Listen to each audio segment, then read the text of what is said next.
everyone, Geordie Paul here. Welcome back to Magpie Movies. Thanks for joining me and thanks for watching my content on my channel. Today it's going to be a top 10.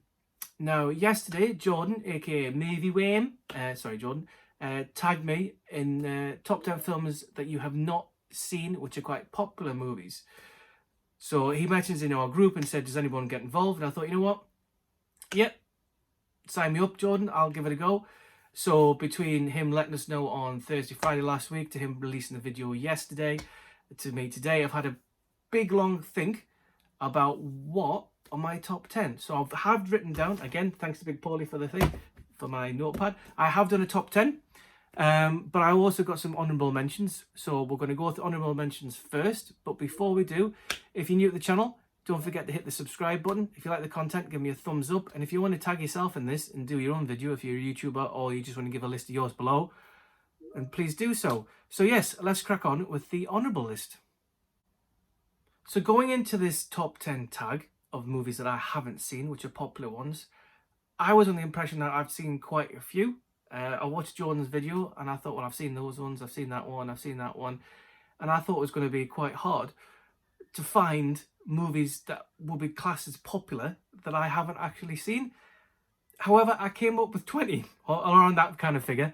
So these are my honourable mentions and these are in no particular order. So again, I shall go back to my notes. Number one is Jack Nicholson's One Flew Over the Cuckoo's Nest, a film that I had owned to watch, never watched it, sold it, still need to watch it. Then we have Orson Welles' Citizen Kane, again a really popular film, never seen that. Gone with the Wind, I own it digitally, but I've never got around to watching it because I don't think I've got the 3 flipping days you need to watch it. Casablanca, never seen that one. The original Old Boy, yes, the original Old Boy. Now I have seen Josh Brolin's remake. I do own Old Boy, which is in this set here, the Vengeance trilogy, but I never watched it yet. Once Upon a Time in America, never seen that. The German film about Hitler's last days, which has got loads of memes and YouTube videos of Downfall, never seen that, but I do own that on DVD. The Before trilogy, again, it is one of those films or trilogy of movies that I own. Again, the Criterion set that everyone goes on about are just brilliant and I've never watched them. Nightbreed, another one which is over here somewhere, along with People Under the Stairs. 2 classic kind of 90s horror-esque films that I've never seen. Never Ending Story. Sorry, James. Yeah, I've got it. Thanks so much for sending me that. I still need to get around to watching that. That's another one on there. Big Trouble in Little China is the final one. Yeah, again, I own it over here in my Arrow set, but I have never, ever, ever seen it. So, hence, that's why it's in this list. So, those are my honourable mentions. Right, let's get into the top 10. Here we are. Top 10 movies that I have never seen. There are 2 franchises in here. Well, maybe 3 franchises in here.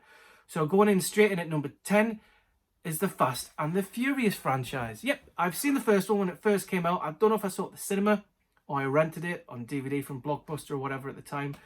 But I've only ever seen the Fast and the Furious. I have got no reason or I'm not interested in any of these movies. I've never been a car person. I know obviously they're about cars, but obviously they're not. It's all about family. Excuse me, but I've got no interest in watching any of the Fast and Furious franchise. It just does not appeal to me in any way, shape or form. I do own all of them digitally, apart from the newest one, number 9. They're all on my Google Play account. So if I wanted to go and start through them, including Hobbs and Shaw, I've got access to watch them, but I've just got no inclination or reason to watch them. They just don't appeal to me whatsoever.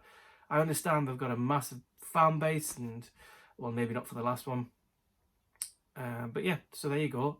Number 10 is the Fast and the Furious franchise. Number 9, another classic, It's a Wonderful Life. Yes, everyone's more or less favourite number 1 Christmas movie. Mine is Die Hard, but let's not go into that. Yeah, I have never seen It's a Wonderful Life. Again, as with Fast and Furious, I do own it digitally. I've got the 4K edition on my American iTunes account. But I've just, again, I don't know. I want to watch it as a film, both as a film fan, but I've just never got round to wanting to watch It's a Wonderful Life.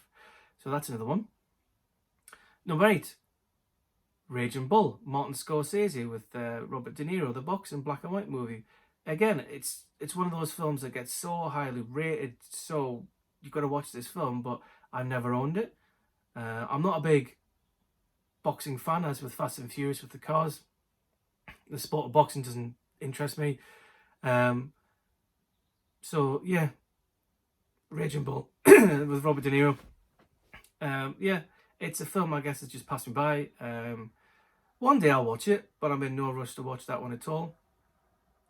Number 7, yeah, this is a bit controversial. Again, I own these sets, this set, but I haven't seen, I've seen the first one, but I have not seen The Godfather Part 2, nor have I seen The Godfather Part 3, and nor have I seen The Godfather Part 3, which they re-edited and re-released recently.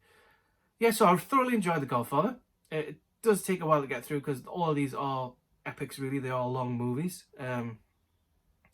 I've got the box set down here to my left.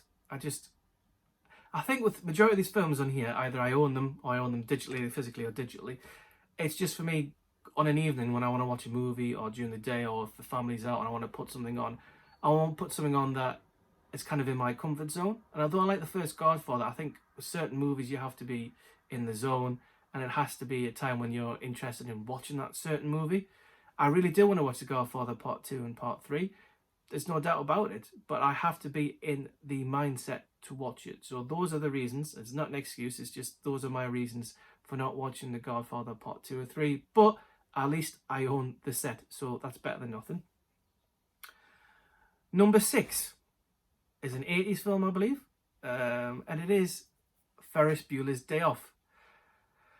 Yeah, this film has never interested me. I know it is a kind of a cult classic, but no, there's a lot of people who like it, but there's a lot of people who think it's crap. Me not seeing going into it, I don't want to say it's crap, but I'm of the opinion that it's probably going to be. It's just a film that is a lot on everybody's radar, so it's like a must-own. No, I'm going to get shut down for this as well, but I'm not a massive fan of Stand By Me, and this is a lot of people think it's a classic. I've seen Stand By Me, it's alright. It's not, for me, a brilliant film. I don't own it. I've seen it, and I bought it, sold it, whatever. But it's Ferris Bueller, although it's probably not going to be as good as Stand By Me. I think it's a lot in the same category, whether people have this memories of it, and like hold it close to their heart because of their youth and their bringing up. But yeah, so Ferris Bueller's Day Off, I haven't seen, and apologies if you like Stand By Me. I understand why you would, but it's just not a movie for me. But yeah, that's gone off on a tangent. But yeah, in at number 6 was Ferris Bueller's Day Off. I haven't seen it. Number 5, a recent film with J.K. Simmons, and it is Whiplash. Yeah, never again, another film that I've not been inclined to watch. I know it gets rave reviews.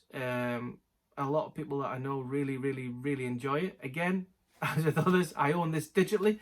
But again, I'm not a drummer. I know you don't obviously have to be a drummer to watch it, etc. But again, I've never been inclined to watch that movie. I know it gets a lot of love, and it's a great movie, and I'm sure it will be. But again, I have to be in the right frame of mind to watch something like that, and Whiplash just hasn't interested me. You know, everyone has the different likes and dislikes and wants to see and don't want to see.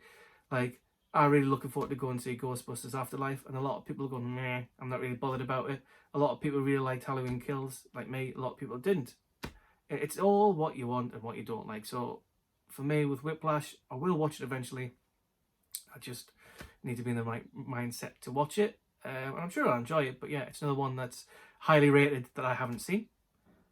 Number 4, Paul W.S. Anderson's There Will Be Blood with Daniel Day-Lewis. A film that I don't own, but I have owned and then got rid of. Again, it's another epic drama. A bit like, you know, Once Upon a Time in America and Gone with the Wind or It's a Wonderful Life. Yeah, it's something. It's a film that I do want to watch. I really, really, of all the films on here that I want to watch, is this one. I even in the last couple of weeks even before Jordan put me into this tag and asked if I want to be in this tag, There Will Be Blood is a film that I really, really wanted to watch.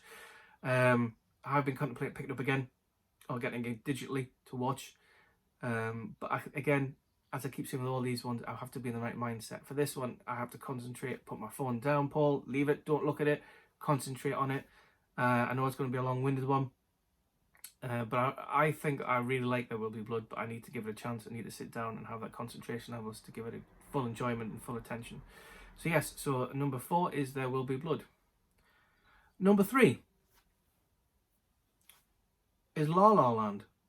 Yeah, it's a film or genre that I don't do, musicals. Again, La La Land, I don't own. I've no interest in owning. I don't do musicals. It's the same with In the Heights of late. Doesn't bother me, doesn't interest me. I think the last musical I probably watched is Mary Poppins Returns, and I enjoyed that, but purely again for nostalgic fact of it being Mary Poppins, and I had Emily Blunt in it, obviously. But yeah, La La Land does not interest me at all. I know it's kind of won Oscars or it's won awards and everything, but the musicals don't interest me. And I've watched the trailer. No, I've even watched the first 10-15 minutes, I think, when it was on Sky or some Virgin Movies or whatever, but it hasn't interested me whatsoever. So in case you're wondering, I'm not interested in musicals and I'm not interested in La La Land, but it's number 3 in this list because I know how popular that movie is.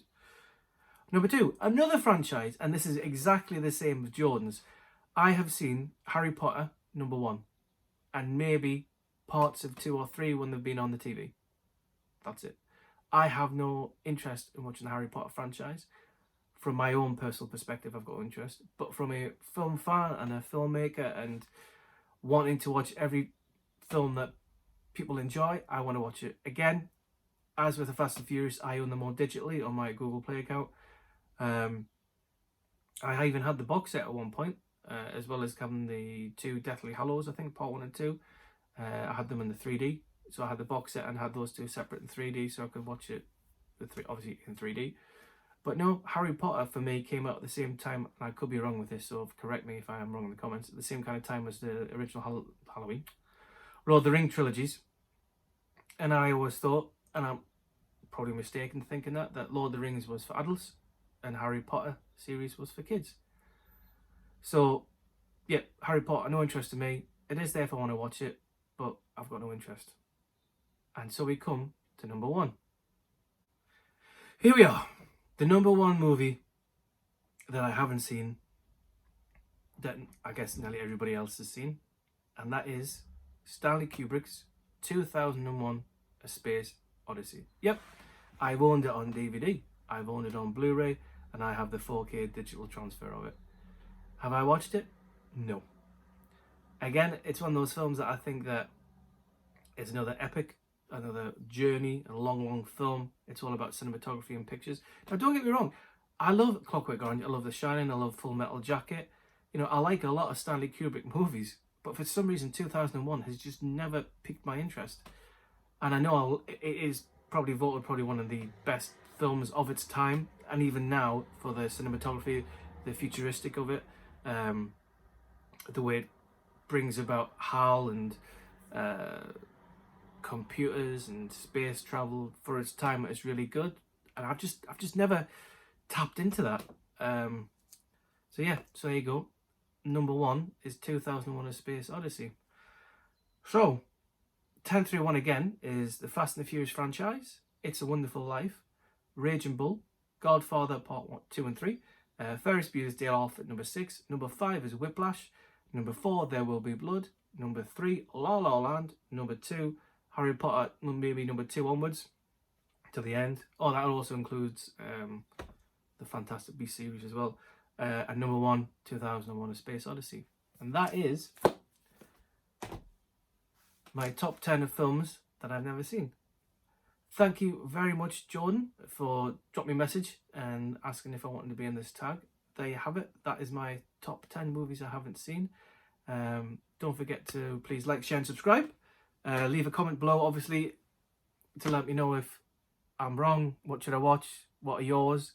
I'd appreciate feedback on this one, because this is a random one, because I'm kind of one of those people who thinks, or goes into live streams and goes to other people, you haven't seen this, you haven't seen that.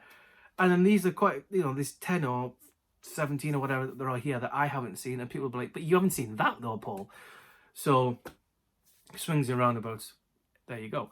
Thanks very much again for watching. This is Geordie Paul, last surviving member of Magpie Movies, signing off, and I'll see you on my next video. Ciao for now.